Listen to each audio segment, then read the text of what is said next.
कल आपके लिए अभिमन्यु और विराट की पुत्री उत्तरा का विवाह उत्सव का वर्णन किया था। और जब कोई अच्छा काम होता है तो विद्वेषी एक दूसरे से लड़ाने लगते हैं। ऐसा ही आज कृष्ण और अर्जुन का घोर युद्ध हुआ। आप सुनिए। एक बार महर्षि गालव प्रातः सूर्य को अर्घ्य प्रदान कर रहे थे। तभी आकाश मार्ग में जाते हुए चित्रसेन गंधर्व की थूकी हुई पीक महर्षि की अंजलि में गिर गई। मुनि जी को बड़ा क्रोध आया। वे उसे श्राप देना चाहते थे। मुनि जी ने अपने तपोवश का ध्यान कर रुक गए। उन्होंने कृष्ण से सारी बातें बताईं। तब श्री कृष्ण ने मुनि की बात को सुनकर तुरंत प्रतिज्ञा कर ली कि 24 घंटे में वह चित्रसेन का वध कर देंगे। इतना कहकर कृष्ण ने माता देवकी और महर्षि के चरणों की शपथ भी ले ली। गालव ऋषि अभी लौटे नहीं थे कि देव ऋषि नारद बीड़ा बजाते हुए कृष्ण के पास पहुंच गए। भगवान ने उनका स्वागत किया।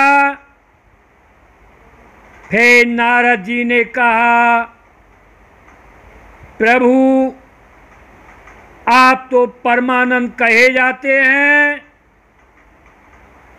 किंतु पता नहीं आज आपके मुख कमल पर विषाद की रेखा दिखाई दे रही है।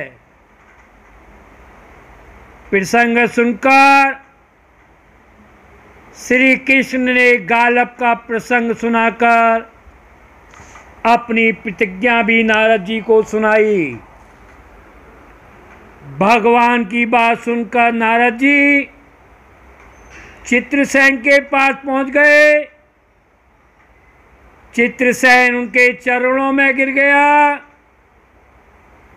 और अपनी कुंडली लाकर ग्रह दशा पूछने लगा। नारद जी ने कहा, ये तुम क्या पूछ रहे हो? कुछ दान पुण्य कर लो, क्योंकि श्री कृष्ण ने 24 घंटों में तुम्हें मारने की प्रतिज्ञा कर ली है। मृत्यु के भय से घबराकर वह सभी लोकों में दौड़ता फिरा। किसी ने अपने यहाँ ठहरने को नहीं दिया। बेचारा रोता हुआ नारद जी की शरण में गया। नारद जी दयालु ठहरे। उन्होंने उसे यमुना तट का स्थान दिखाकर कहा, आज आधी रात को एक स्त्री आएगी। उस समय तुम ऊंचे स्वर में विलाप करना। वही स्त्री तुमको बचाएगी।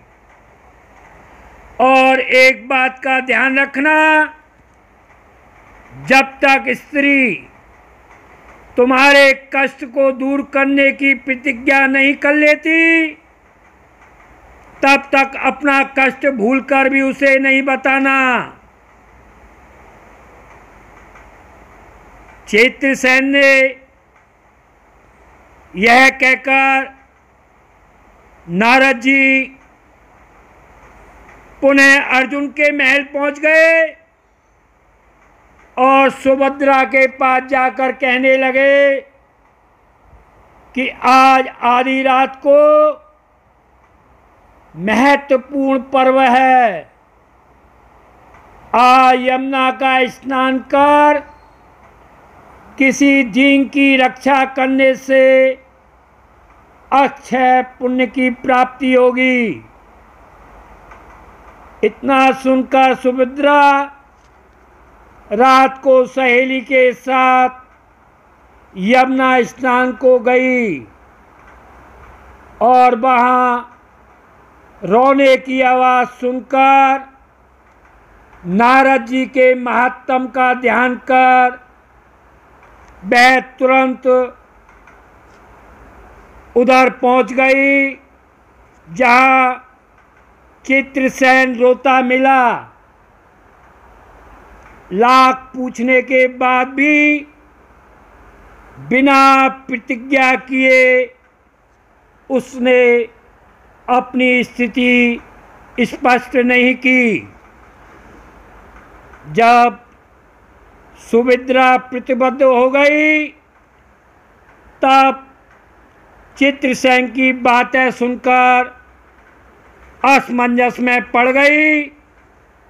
एक और कृष्ण की प्रतिज्ञा ब्राह्मण के लिए, वहीं दूसरी ओर अपनी प्रतिज्ञा धर्म संकट गहरा गया। अंत में उसे अपने साथ लेकर अपने घर गई और सारी स्थिति अर्जुन को बताई। चित्रसेन अर्जुन का मित्र था।